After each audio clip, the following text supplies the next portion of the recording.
edges. Start with 0 as the baseline, and then ask what's actually necessary. That's how we drive real change in this country. That's how you drain the swamp. That's how you tackle the national debt problem. What does it mean to be American? It means every citizen's voice and vote counts in our elections. That means we need elections that we can actually trust. Yes. Single day voting Yes. on election day as a national holiday with paper ballots, government-issued voter ID to match the voter file, and yes, English as the sole language that appears on a ballot. This isn't controversial, this is common sense. These are not black ideas or white ideas.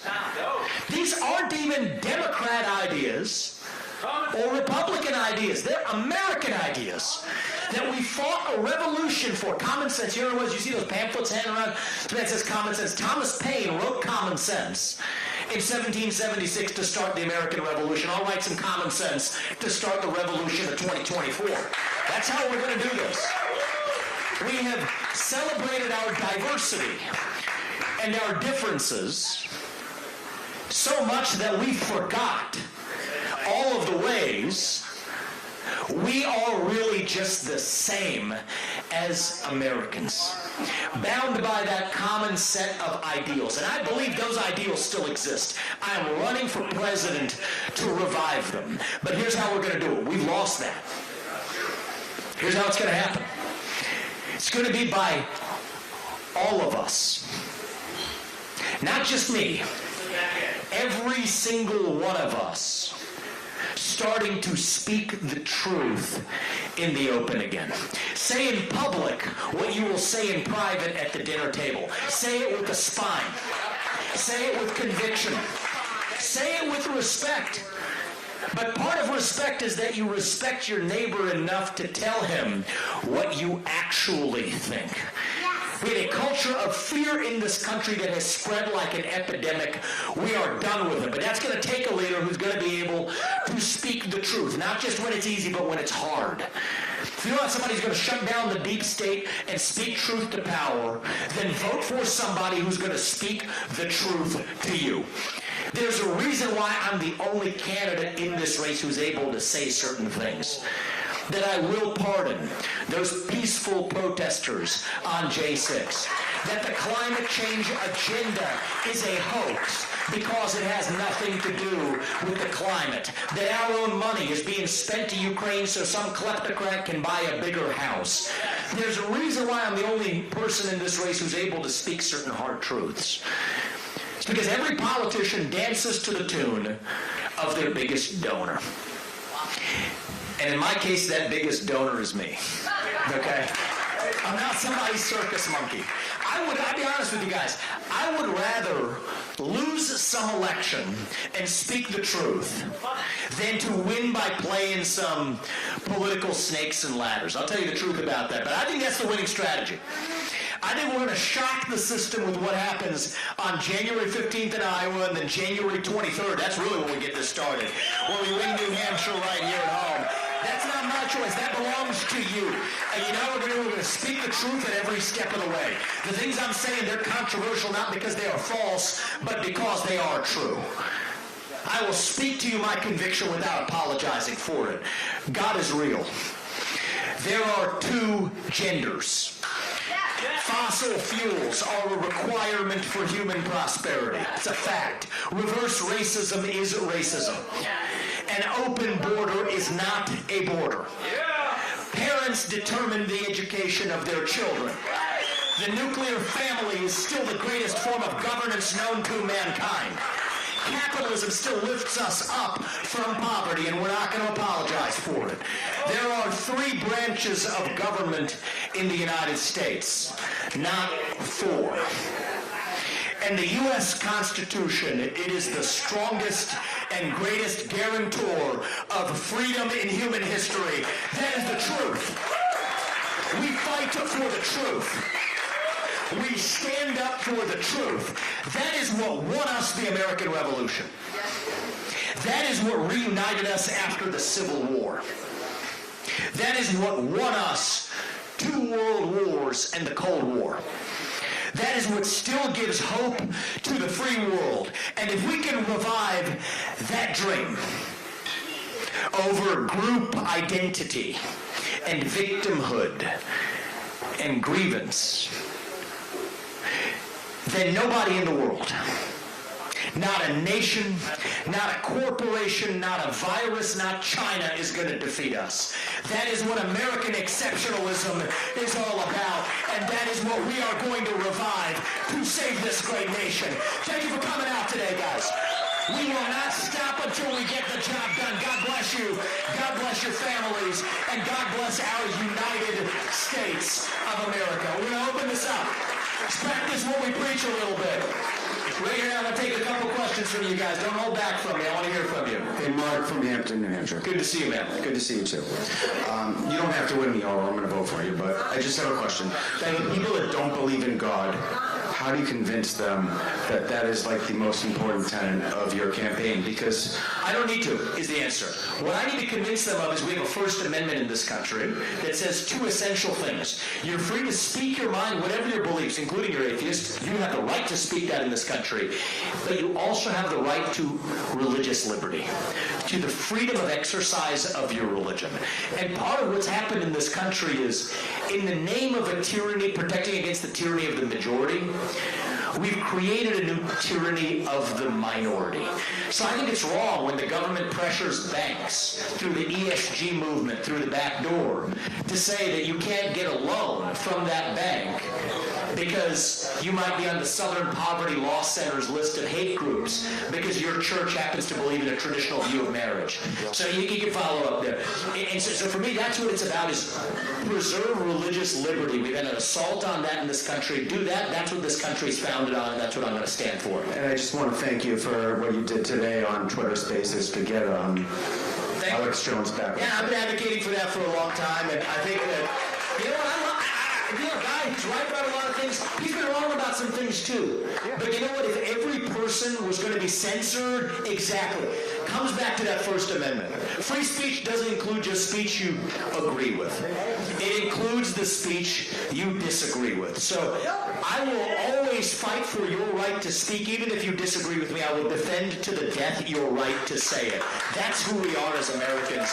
And so I said, welcome back to Alex Jones. We brought him back today, and I'm glad for it. So we'll go to the next question. Right here. Question. Yeah. And then we'll come to you right after that, man. Your stance on veterans. I'm just saying this because honestly, our son went to Iraq. He came back. He's not the same kid.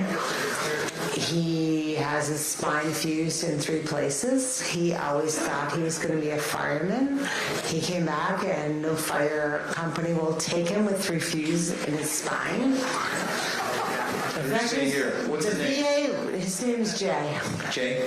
Well, tell Jay thank you for doing his part to step up for this. But what are we going to do for him is the question. That is exactly the question. So you know what? We have gone through back channels, to get this boy, man, whatever, healthy. Yep. You shouldn't have to do that. The VA sucks. I'm sorry, the VA sucks. Bottom line, the VA fucking sucks. Boom, I said it. Medication. Let me give you my answer. Do nothing. What's your name? My name is Joyce. Joyce, I owe you an answer to this. And I owe every veteran an answer to this. Honestly, can I tell you this? Yep. The VA's answer is nothing but put my kid on drugs, right? I know this. My kid refused that drugs because it made him stupid. And a lot of these drugs are not. The pharmaceutical industry wants them to do it. We went through back channels, right? Yep. Because the VA does not recognize THC as a medical. I think you're going to like what I have to say. So listen to me, all Yep. right? I think we're on the same page here. We found him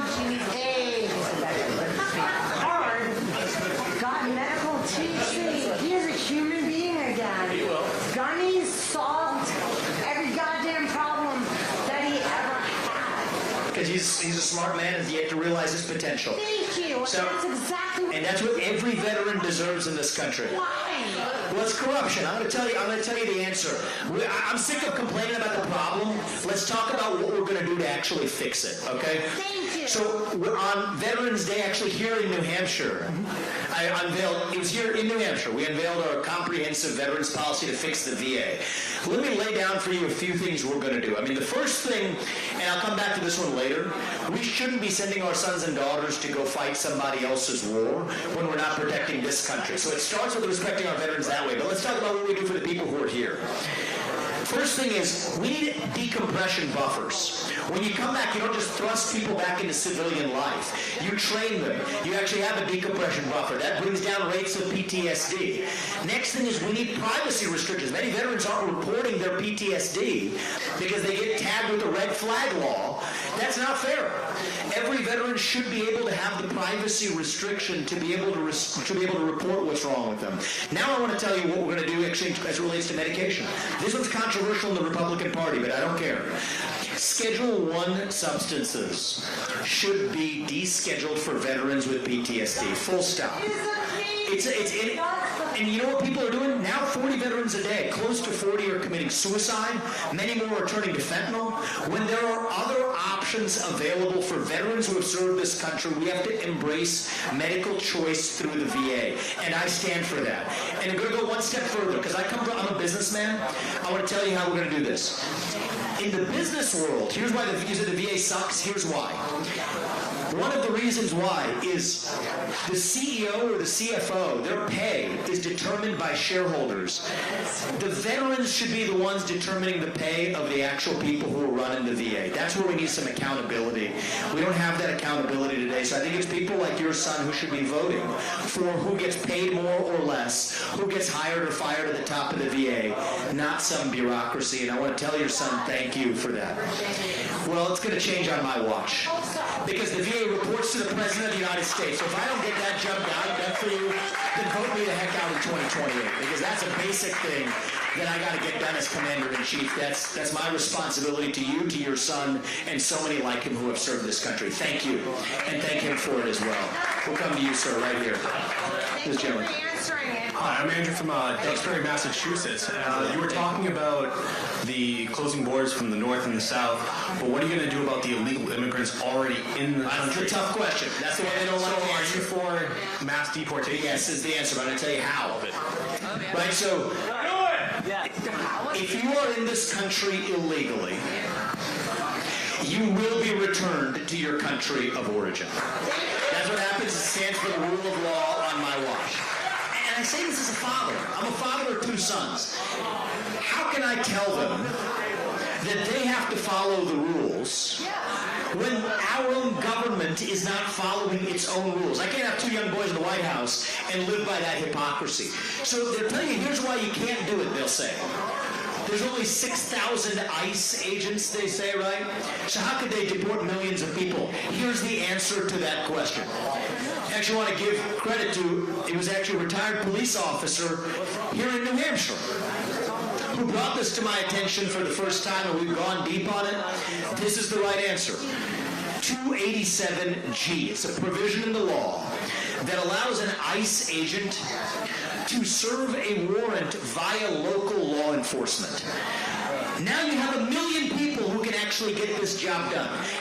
Not a single Republican presidential candidate is talking about it. This is why it's going to take an outsider to actually have the spine to stand for the rule of law in this country, and we're going to get that done. Right behind you, too. So you had one, right?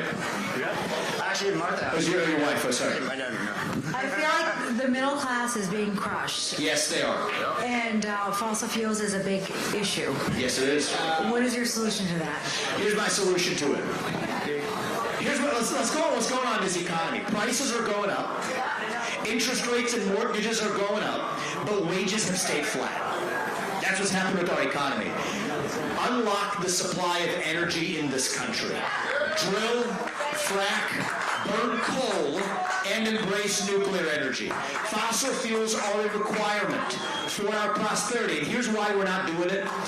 The climate cult in the United States of America has us in a straitjacket while China roams free. So a lot of those regulations, they weren't even passed by Congress. That's bad news, but that's good news too. The good news is, as your next president, I can just roll back many of those regulations through the Department of Interior, through the EPA. Alaskan drilling will begin again. And here's the thing. They'll say that, oh, well, isn't that anti-environmental? You know who cares about the environment more than most people I've met is the Alaskans. And you want to know who wants to drill in Alaska more than the Alaskans. So it's a myth. This is going to be good for us if we're actually using natural gas more, if we're actually using oil more in this country. Right now we're shifting carbon emissions to places like China in the name of stopping global warming. I'm sorry, that doesn't make sense. So if we're doing that here in the United States of America, that brings down the cost not only of gas, it brings down the cost of everything. And that then allows us to grow this economy. And there's a couple of things we can do too. There's a lot of land use restrictions that say you can't build on a small plot of land. Get rid of that. That's decreasing the supply of housing, driving up housing costs. We're using our own taxpayer dollars to pay people more money to stay at home instead of to go to work. Our national debt is ballooning as a result. So I think it's going to be strip back those unconstitutional regulations, starting with the energy sector, but go every sector from housing to labor to everyone after that. That brings down costs. It expands this economy. And you know what? A lot of young people my age, haven't even had the chance to live the American dream. That's why we have a crisis of national pride. People tend to be more proud of a country when we are making more money in that country. We should not apologize for our success and who we are. That's the answer to your question. I appreciate that. Thank you, man. We'll come right here and we'll go to that gentleman right there. Hey, Vivek. So glad to meet you. I've got to be honest with you. My opinion about you has changed. Hopefully for the better. For the better. For the better. No, I I'm going to tell appreciate you. that. But listen, I'm a vet. I come from You are too. Thank you. a long line of vets. But I'm more interested in the mental health component of what you're going to do. Excellent. Because it is very near and dear to my family. And I got to tell you, what's happening now sucks. Okay, I mean, I know it sounds like a really bad word, but we need help as a nation for mental health. Okay, so tell me your strategy. Sure, and this is personal to me too. I mean, my mom was actually a psychiatrist who treated patients in the VA. My wife has worked in the VA system. We have a mental health epidemic in this country. And so there's two things going on. First of all, you want to know what the top provider of mental health care is in this country? Our prison system. Yes. I mean, that's really the sad part, and it is sick. And so we need to bring back some of those mental health care institutions that were shut down in this country. You want me to bring you in a dirty little secret? I don't get to talk about this that often, but since you asked, I'm going to tell you about it. You know why we shut down those mental health institutions? The pharmaceutical industry. So what happened is when they came out with their antipsychotic drugs, they couldn't sell it if people were getting non-pharmaceutical care in mental health institutions. So they argued for closing the mental health and psychiatric care institutions so people could get more pills, incentivize doctors with pill pushing. Our healthcare system is not a healthcare system. It is a sick care system that incentivizes pill pushing from doctors, entirely as a product of pharmaceutical industry lobbying. So here's what I'm going to do about it. First is end the corruption. You shouldn't be able to lobby the government for at least 10 years till you've left that government. Now for the pharmaceutical industry, end that lobbying, they're not going to be able to get those special provisions. Now we've got competition when it comes to health insurance. Most health insurance plans don't cover basic mental health care unless it's pill pushing for pharmaceuticals. You want to know why?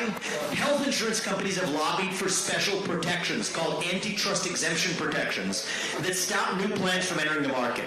We're rescinding that on my watch, so we will have competitive health care again in this country. Then you bring back those mental health institutions.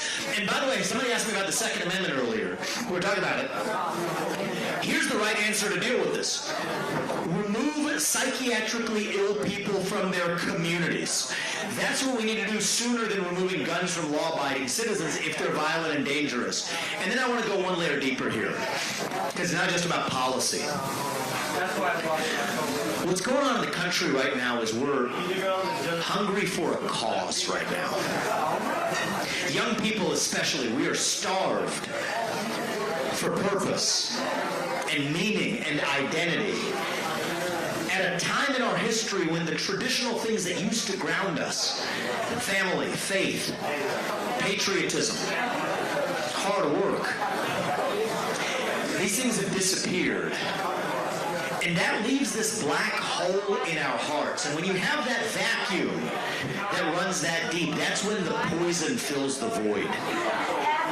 Wokeism, transgenderism, climatism, COVIDism, depression, anxiety, fentanyl, opioids, suicide. These are symptoms of a deeper void of purpose and meaning in our country. That's really why we're lost. And so it's going to take a president as well. There's a role for the president to play here. Half the job is policy, and you all are asking me about policy. But the other half of the job is going to be reviving our national character. Answering who we are as Americans. We're hungry to be part of something bigger than ourselves, yet we can't even answer what it means to be an American. Well, we're going to be great again, and that's what it's going to be. Fill that vacuum in our hearts, then our mental health epidemic goes away. That's what I owe you as your next president. We'll give this question, last question, we'll take one question after that. My name is Jonathan. I'm 35. Good to see you. I like your hat. Thank you. And my question is, what would you do about oligopolies, duopolies, and monopolies suppressing our freedom and other things? Well, I think where you see that number one is in big tech, suppressing our right to express ourselves. So here's the right answer, though. Who's creating that? It comes back to the government. The government is threatening companies to do through the back door what the government could not get done through the front door under the Constitution. That's illegal. So on day one when I'm in office, we're going to say any federal bureaucrat who has threatened a private company to do something that the government couldn't do on its own, we're going to publish it. It's like what Elon, I was on that Twitter space with Elon earlier today. We were talking about some of this stuff. He said we're going to expose the way the government pressured Twitter, and we saw that. Well, I'm going to expose that for any time the government's done it for any company. Roll that log over, see what crawls out. I'm bringing the pesticide.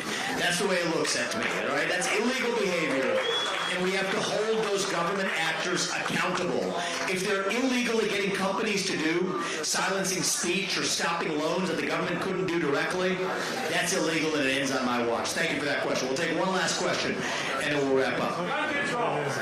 Well, gun control is what we really need is mental health care in this country. I mean, that's what we really need. Go to the root cause. Second Amendment exists for a reason. You want to know why? It's the one amendment that protects all the other ones. It's not going to go away. Oh, not on my watch it isn't going to go away. So that's all right. And the other answer is the ATF. I want to tell you something. The ATF needs to be shut down. The ATF has infringed our Second Amendment liberties. We have to stand for who we are as Americans. The Second Amendment is the one that puts the teeth into all the other ones. I want to leave you guys with something tonight on this. You know, every other country claims to offer freedom. China, Iran, otherwise, they don't have a Second Amendment. We do. That's the difference for why we have freedom in this country. New Hampshire stands for it too. We'll go to this gentleman right here. We'll give you the final word, sir. Yeah. We have a Second Amendment for a reason. It's to actually defend ourselves against government overreach. Vivek, I'd like to congratulate you first on your performance in the last couple of debates. I love the fact that you took on Chris Christie. Thank you. It's about time we got a taste of his own medicine. He's nothing but a political hitman. There's no chance of ever being president, so thank you. He's not going to roll over me. No, sir. I'm not going to, I got a question for you about China. Yeah. Okay. China currently owns about 400,000 acres of farmland in our country. They do. And currently, right now, there's about 1,000 military-aged Chinese men coming through the Panama Gap, Darien Gap, and I'm glad you know this. through the jungle, and they're being shipped to these places, and these are all centered right around some of our most secret sites. What is the President Ramaswamy doing for its day one with regards to buying property, having China buy property in our country? What do you do? The answer is, my conversation with Xi Jinping is a very different one than the one that Biden had with a bunch of Chinese flags lining the streets of San Francisco. Here's what I'm saying. A serious conversation with Xi Jinping. You will not buy land in this country. You will not donate to universities in this country. U.S. businesses will not expand into the Chinese market. We're kicking you out of the WTO, And we will hold you accountable for unleashing hell on the world with the COVID-19 pandemic. Right? The same country that unleashed hell on the world with COVID-19, if we don't hold them accountable for that financially, then you can expect far worse in the future. Fool me once, shame on you. Fool me twice, shame on me. That's not going to happen on my watch. And you know what? China's going to have to fold because they're in a weaker spot than we are. So if you have a president with an actual spine, they're not going to be able to take advantage of us in the same way. But it's going to take somebody who isn't scared. We're scared of China now. If that were a Russian spy balloon, we'd have shot it down and ratcheted up sanctions. We didn't do it for China because we're scared. Why are we scared? Because we depend on them. We should not depend on our enemy for our modern way of life. That changes on my watch. And every one of those acres that's owned by the Chinese Communist Party affiliates, it will be a divestment on my watch because that's a national security issue. And I don't want our children to be a bunch of Chinese serfs a bunch of years from now. I can't leave a young man hanging here. I appreciate. How old are you, man? 10. 10 years old at a political event like this. I'm proud of you, man. What's your name? Daniel. Daniel. Yep. Good to see you, man. I'm from Revere, Massachusetts. So in 2020, before Joe Biden became president, I used to be able to walk into the dollar store, and I used to be able to buy a chocolate bar for $1 and then 50 cents for the tax. Now, after 4 years after Joe Biden, the president now, in the dollar store now, I can buy a chocolate bar for $1.25 with inflation, and then the tax not 50 cents anymore, about $1.30 now. So. Well, I'll tell you, I know it's pretty bad. If that's really the math, it's time for an American Revolution again. You know? And you're from Massachusetts? We got a Boston Tea Party. We're making a Boston Chocolate Party this time around, actually. That's what I'm about to say. And I'm proud of you for noticing, young man. And how do you earn your money? Do you Chores. What's that? Chores. Chores. I like that. Hard work. You know how you spell luck? People tell you good luck. My advice to somebody who's 10 years old, you don't need this because you're already doing the work. Here's how you spell luck in this country. W-O-R-K. Through your own hard work, you deserve not to have an economy that's stopping you from buying the things that you're able to buy. Instead of chores, or I just beg Dad for money. That's it. Okay, that's good. I'm going to leave that between you and Dad. That's good. That's good. So let me tell you, Daniel, I'm glad you got some courage to be able to stand up and ask a question. It's time for a CEO in the White House. That's what I believe, right? I'm not a politician. Okay, standard politicians, if they were going to get that right, we wouldn't be where we are now. But you're a young man. You asked this question. Let me tell you something in closing. And that's the future, right? You're the reason we're doing this. We're doing this for you and your generation. And I'll tell you, we don't have to be this nation in decline, Daniel. I think as a nation right now, we're like you. Our nation is still a little young.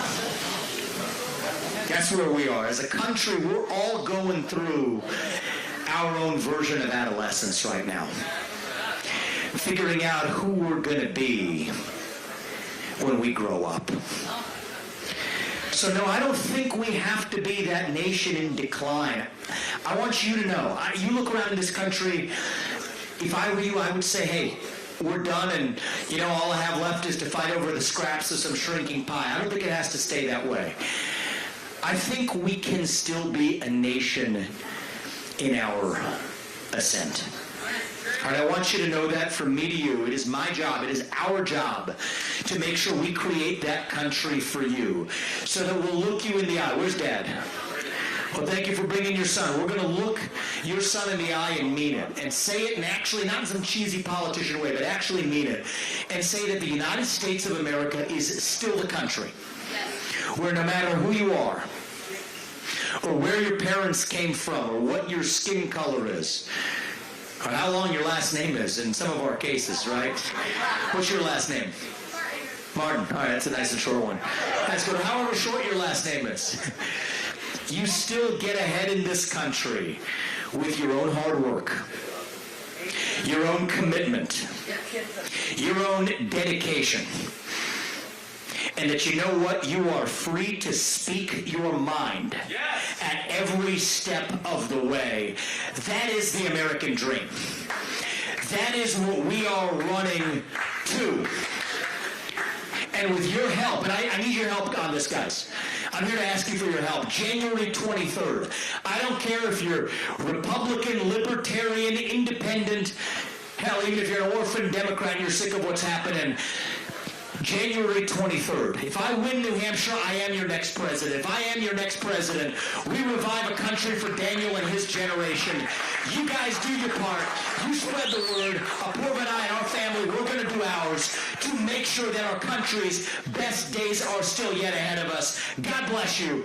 God bless your families. And God bless our United States of America. Thank you. God bless you. Thank you. We'll stick around and have some fun. Thank you, guys. God bless you.